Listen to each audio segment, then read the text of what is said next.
फिर जेल से बाहर आया राम रहीम। अब मिली 21 दिन की फरलो। 72 दिन में दूसरी बार जेल से बाहर आया डेरा मुखी।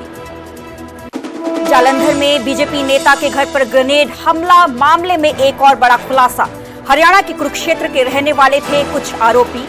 आरोपियों की गिरफ्तारी के लिए कुरुक्षेत्र में छापेमारी जारी। बहादुरगढ़ में एनआईए की बड़ी कार्रवाई। सोलधा में बदमाश विजय और भावेश के घर छापा। बैंक डिटेल और कई दस्तावेज ले गई टीम। गुरुग्राम में क्लब के सामने हमले के आरोपी हैं दोनों। हरियाणा से जुड़े पंजाब के बठिंडा में हुए घोटाले के तार। डबवाली जीप बाजार में बठिंडा विजिलेंस टीम ने की रेड। विजिलेंस टीम ने 5 से ज्यादा जीपों को कब्जे में लिया। बठिंडा सतर्कता विभाग आरटीओ दफ्तर में घोटाले का मामला। सफीदों मधुबन में पंजाब रोडवेज की बस और क्रेन की टक्कर। हादसे में 10 से 12 यात्री हुए गंभीर जख्मी। क्रेन चालक मौके से हुआ फरार। अमृतपाल के सबसे करीबी पपलप्रीत से हटा एनएसए। पंजाब पुलिस की टीम पपलप्रीत को वापस लाने पहुंची डिब्रूगढ़।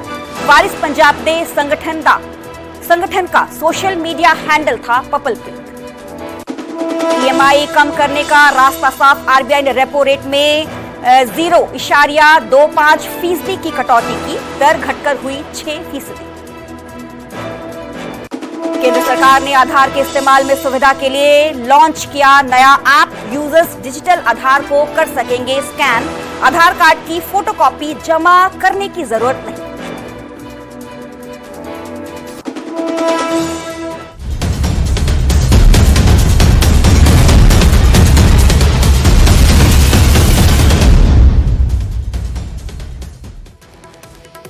नमस्कार, मैं हूं सरबजोत कौर। न्यूज 18 पंजाब हरियाणा देख रहे सभी दर्शकों का स्वागत है। बुलेटिन की शुरुआत करेंगे और सबसे पहले बात करेंगे डेरा मुखी राम रहीम की, क्योंकि फरलो पर एक बार फिर से डेरा मुखी राम रहीम जेल से बाहर आया है। तो फरलो पर बाहर आने के बाद राम रहीम ने इंसान नहीं कर पाते उसके बिछोड़े को कभी भी, बस परमानेंट। बड़ी खबर का जिक्र कर रहे हैं। चंडीगढ़ में पासपोर्ट ऑफिस का सर्वर डाउन हो गया है। सर्वर डाउन होने से लोगों को भारी परेशानी, भारी दिक्कत का सामना करना पड़ रहा है। पासपोर्ट ऑफिस में कामकाज ठप पड़ा हुआ है। तो चंडीगढ़ में पासपोर्ट ऑफिस का सर्वर डाउन हो चुका है, क्योंकि लोग यहां पर पहुंचते हैं, अपॉइंटमेंट्स उनकी तरफ से ली जाती है पासपोर्ट बनाने के लिए। तो सर्वर डाउन होने से लोगों को भारी परेशानी का सामना करना पड़ रहा है। पासपोर्ट ऑफिस में जो काम है वो ठप पड़ा है, क्योंकि गर्मी का मौसम है, गर्मी काफी ज्यादा बढ़ चुकी है। पंजाब के अलग अलग कोनों से चंडीगढ़ पासपोर्ट बनवाने के लिए लोग यहाँ पे पहुंचते हैं। लंबी लंबी लाइनें सुबह से ही लग जाती हैं, क्योंकि अपॉइंटमेंट बकायदा उठाई जाती है, चाहे वो तत्काल में पासपोर्ट बनाना हो या फिर नॉर्मल अपॉइंटमेंट उठाई जानी हो। पर सर्वर डाउन होने से जो लोग हैं उनको भारी परेशानी का सामना करना पड़ रहा है। पासपोर्ट ऑफिस में कामकाज ठप पड़ा है। चंडीगढ़ में पासपोर्ट ऑफिस का सर्वर डाउन हो चुका है। मेरे साथ मेरे सहयोगी मनोज राठी लाइव जुड़े हुए हैं। मनोज, पासपोर्ट ऑफिस का सर्वर डाउन हो चुका है। इस दौरान जो लोग हैं बड़ी तादाद में पहुंचते हैं, उनको भारी परेशानी का सामना करना पड़ रहा है। देखो, बिल्कुल सरबजोत, जैसे आपने भी बताया कि सर्वर डाउन होने की वजह से जो दूर दूर से लोग आए हैं उनको जरूर दिक्कतों का सामना करना पड़ रहा है। अभी हम वहीं मौजूद हैं चंडीगढ़ के इंडस्ट्रियल एरिया में, जहां पे जो पासपोर्ट सेवा केंद्र है, और यहीं से चाहे वो हरियाणा की अगर हम बात करें, पंजाब की बात करें, सभी जगह से जो लोग आ रहे हैं अपने जिन्होंने अपॉइंटमेंट्स भी ली हुई है, उनको काफी दिक्कतों का सामना करना पड़ रहा है। हालांकि आज ही नहीं बल्कि कल भी सर्वर डाउन था। दोपहर बाद जो सेवाएं हैं वो शुरू की गई थी, लेकिन आज भी जो दिक्कतें हैं वो सुबह से ही सामने आ रही हैं। दूर दूर से लोग आए हुए हैं अपने अपने फॉर्म्स लेके, अपने जो अपॉइंटमेंट्स था, जो उन्होंने काम करवाने थे। कोई हरियाणा से आया है, कोई फतेहाबाद से, कोई बठिंडा से, बहुत दूर दूर से लोग आए हैं। सर, कहाँ से आए हैं आप? मोहाली से आए। मोहाली से आए। क्या अपना कोई काम कराने का? हाँ जी, ये इनका जो रिन्यू करने के लिए दिया हुआ था। अच्छा, उसके बारे में बुलाया था। भाजी डेरा बस्सी तो। अच्छा, हाँ जी, उसी भी काम कराना? हाँ जी, हाँ जी। पासपोर्ट रतियार डिस्ट्रिक्ट फतेहाबाद। क्या बना, क्या कह रही है? कोई नहीं कह रहे, सर्वर वीक चल रहा। सानू 9 वजे का टाइम दिता, वैसे तो ये 3:30 का टाइम है। सानू कल फोन गया, कहते 9 बजे उरे पहुंच जाओ। हुण कोई साडी गल नहीं सुन रहे। अच्छा, हाँ हाँ जी, जिला फतेहाबाद रतिया से आए हैं। पासपोर्ट अप्लाई के लिए टाइम हमारा था वही कितना टाइम दिया हुआ?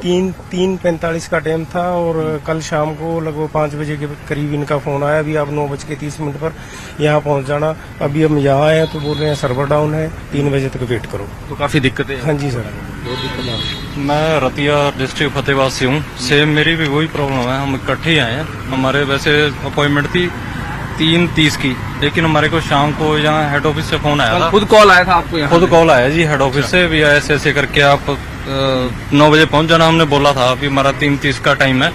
बोले कोई नहीं, हम अभी वो है तो आप पहुँच जाना। जब हम यहाँ पे पहुँचे वो सर्वर डाउन है, खड़े हैं जी। ठीक है सरबजोत, यहाँ पर चंडीगढ़ पुलिस भी लगाई गई है कि लोगों को थोड़ा सा यहाँ पे ज्यादा भीड़ भाड़ ना हो, उसको लेकर भी। मैडम कहाँ से आए हैं आप? चंडीगढ़ से है। चंडीगढ़ से। सर्वर डाउन है, पता था आपको? नहीं, मेरे को नहीं पता था। अच्छा। अभी मॉर्निंग का टाइम है मेरा। मॉर्निंग का टाइम। ठीक है, आप कहाँ से हैं? मोगा से आए जी। मोगा से। हाँ जी। आपका भी अपॉइंटमेंट था? हाँ जी सर, मेरा होल्ड पे था केस। अच्छा, हाँ जी, हाँ ठीक जी। है, आप मैं कालका से। कालका से। हाँ जी। आपका भी होल्ड पे था कुछ? हाँ जी, कल वो हुआ नहीं था ना, तो आ जाएंगे। आज लो। ठीक है। तो सरबजोत, कई ऐसे जो लोग हैं काफी दूर दूर से यहाँ पर पहुंचे हैं जिनको काफी जो दिक्कतों का सामना करना पड़ रहा है। हालांकि यहाँ पर जो पुलिस ऑफिसर यहाँ लगाए गए हैं, की तरफ से कुछ कहा गया है कि क्या कुछ रीजन है सर्वर डाउन होने का? क्या जो लोग दूर दूर से यहाँ पे पहुंचे हैं इनकी अपॉइंटमेंट को रीस्केड्यूल किया जाएगा?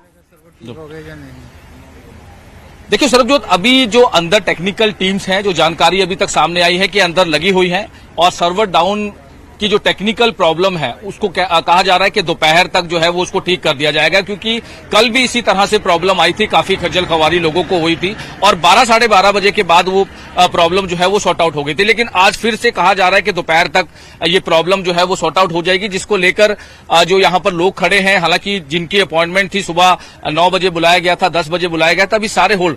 तस्वीरें आप देख सकते हैं, एक बार बैक साइड की भी तस्वीरें आपको दिखा दे, जो फ्रंट साइड पे भी दिखा दे आपको तस्वीरें, क्योंकि लोग दूर दूर से आए हैं। कब तक ये ठीक होगा इसकी अभी फिलहाल जो जानकारी है वो नहीं दी गई है, लेकिन कहा जा रहा है क्योंकि कल भी सर्वर डाउन था, जो टेक्निकल प्रॉब्लम्स आई थी जिसको लेकर लोगों को जो है वो बताया गया था कि सर्वर डाउन की वजह से कोई काम नहीं हो पा रहा, क्योंकि जो भी कंप्यूटराइज जो काम होना है, किसी की अपॉइंटमेंट्स है, किसी को अपने पासपोर्ट से लेकर कुछ तरह की चीजें जो है वो बतानी है, उसको लेकर लगातार जो टेक्निकल स्टाफ है वो काम कर रहा है। लेकिन दूसरी साइड अगर हम बात करें तो जो लोग यहाँ पर आए हैं जिनको खुद फोन कर बुलाया गया था, लोगों को भारी परेशानी का सामना करना पड़ रहा है। बहुत बहुत शुक्रिया हमें पूरी जानकारी देने के लिए।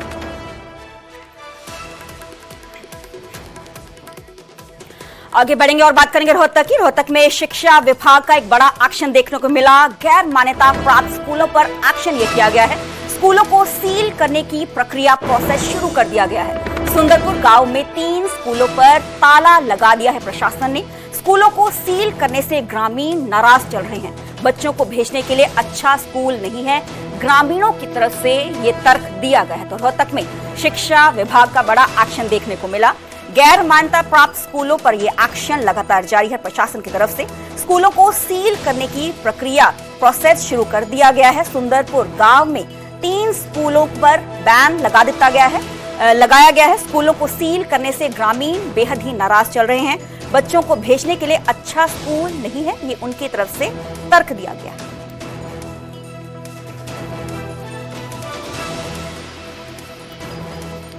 तो रोहतक में एजुकेशन डिपार्टमेंट का बड़ा एक्शन देखने को मिला। गैर मान्यता प्राप्त स्कूलों पर एक्शन ये प्रशासन की तरफ से लिया गया है। स्कूलों को सील करने का प्रोसेस लगातार कई दिनों से जारी है, क्योंकि हाल ही में एजुकेशन डिपार्टमेंट की तरफ से ये जो नोटिफिकेशन जारी किया गया था कि जितने भी गैर मान्यता प्राप्त स्कूल हैं उनको बंद किया जाएगा। और सुंदरपुर गांव में एक्शन प्रशासन का देखने को मिला।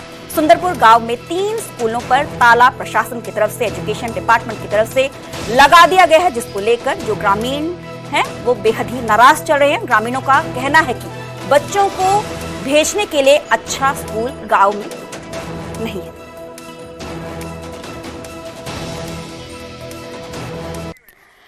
मेरे साथ मेरे सहयोगी धीरेन्द्र चौधरी लाइव जुड़े हुए हैं। धीरेन्द्र, एजुकेशन डिपार्टमेंट का बड़ा एक्शन जिससे नाराज ग्रामीण वासी।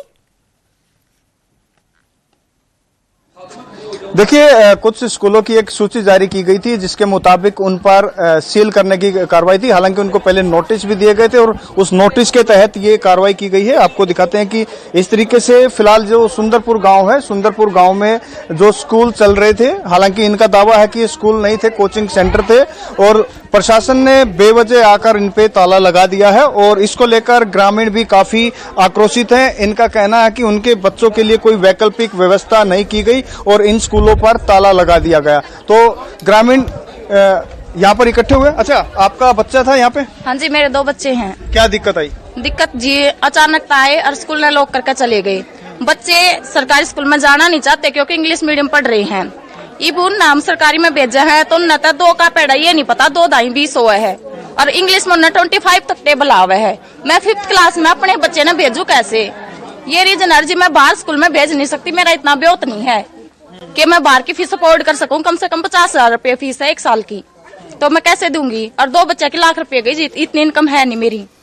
तो क्या यहाँ पर सरकारी स्कूल में पढ़ाई ठीक नहीं होती? जी, सरकारी स्कूल में मैंने कभी बच्चे भेजे नहीं तो मैं नहीं कह सकती वहाँ पढ़ाई होती है या नहीं होती।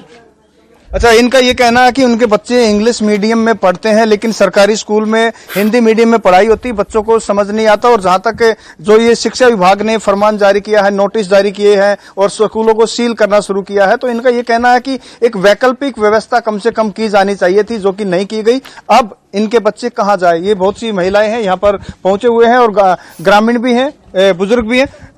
बाबूजी, क्या नाम है आपका? भगवान, क्या दिक्कत आ गई? यह दिक्कत आ गई, फीस ना बेटा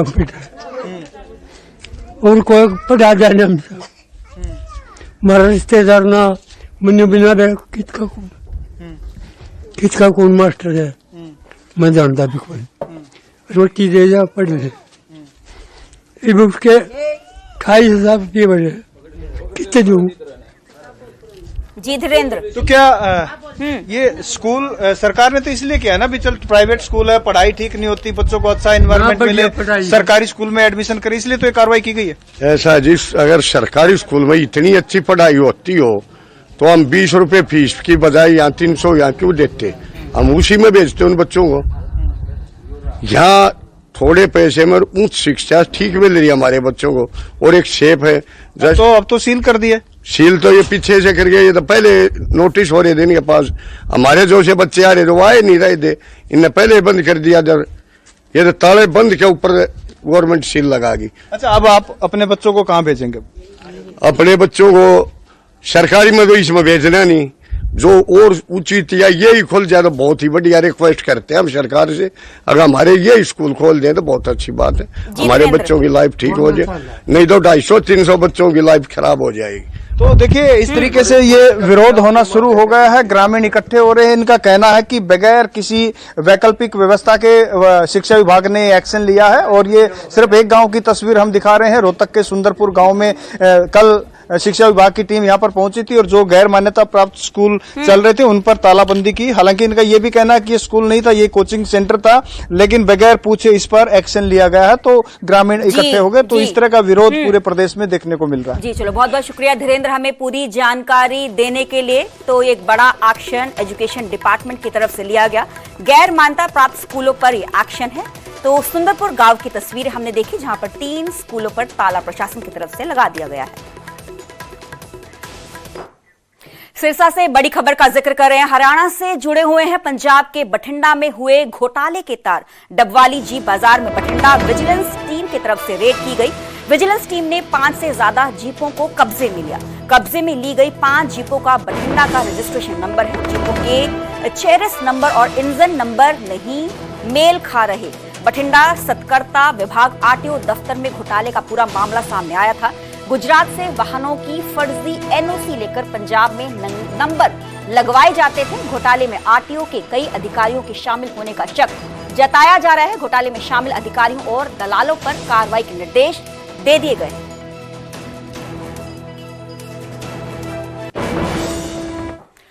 अब बात बहादुरगढ़ में एनआईए की बड़ी कार्रवाई देखने को मिली। सोलधा में बदमाश विजय और भावेश के घर छापा एनआईए की टीम की तरफ से किया गया। स्थानिक पुलिस के साथ एनआईए की टीम भी मौके पर पहुंची। करीब 7 घंटे तक एनआईए की टीम ने रेड की। बैंक डिटेल और कई दस्तावेज टीम अपने साथ ही ले गई।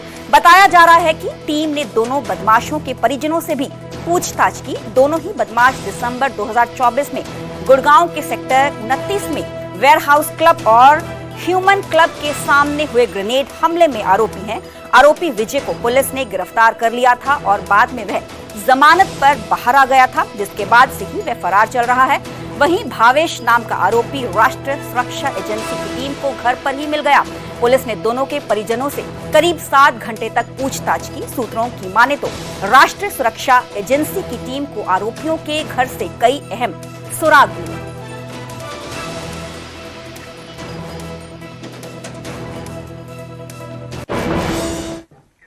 जालंधर में बीजेपी नेता के घर पर हमले के मामले में ग्रेनेड हमले को लेकर एक और बड़ा खुलासा हुआ है। हरियाणा के कुरुक्षेत्र के रहने वाले थे कुछ आरोपी, कुछ मुलजिम। आरोपियों की गिरफ्तारी के लिए कुरुक्षेत्र में छापेमारी की जा रही है। अब तक ग्रेनेड हमले के 2 आरोपी गिरफ्तार किए जा चुके हैं। जालंधर में भाजपा नेता मनोरंजन कालिया के घर पर ग्रेनेड हमला हुआ था। पंजाब पुलिस ने मामले में 2 आरोपियों को गिरफ्तार किया है।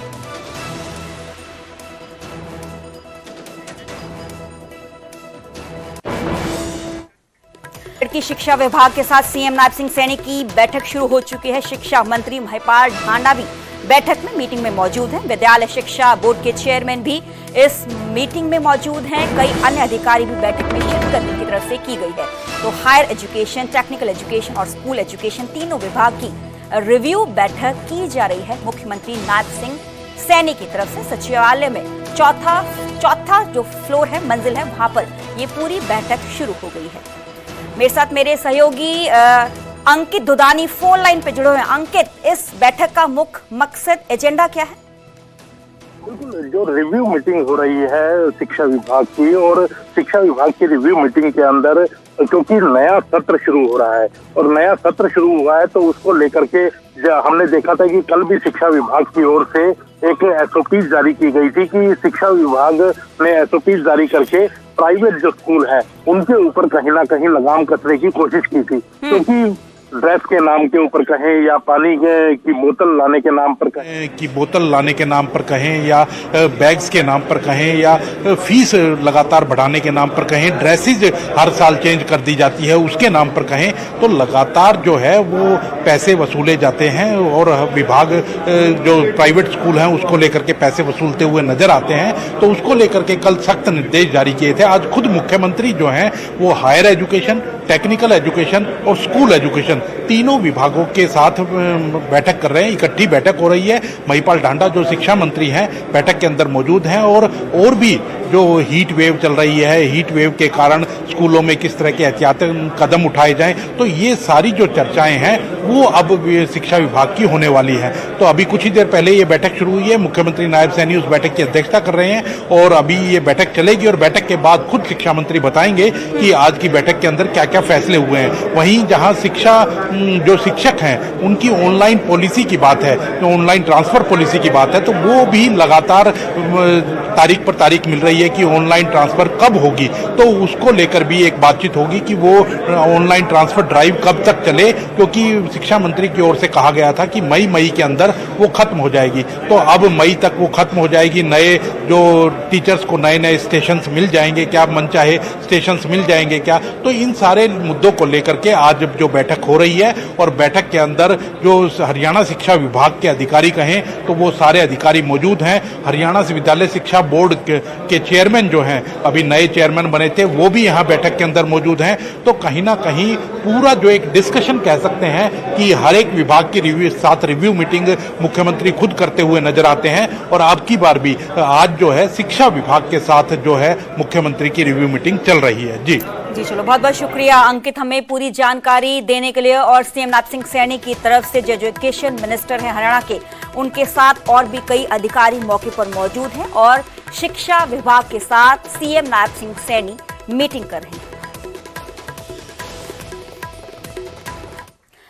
करनाल के मधुबन में एक बड़ा हादसा हुआ। पंजाब रोडवेज की बस और ट्रेन की जबरदस्त जोरदार टक्कर हुई। 10 से 12 यात्री गंभीर जख्मी हुए हैं। क्रेन चालक मौके से फरार हो गया। दिल्ली से दरअसल लुधियाना जा रही थी बस, जबकि ये पूरा हादसा हुआ। मौके पर मौजूद लोगों ने बस में फंसे ड्राइवर और यात्रियों को बाहर निकाला था और अस्पताल पहुंचाया था। ट्रेन रिंग रोड के काम के लिए हाईवे पर मुड़ रही थी जिस समय ये पूरा हादसा हुआ।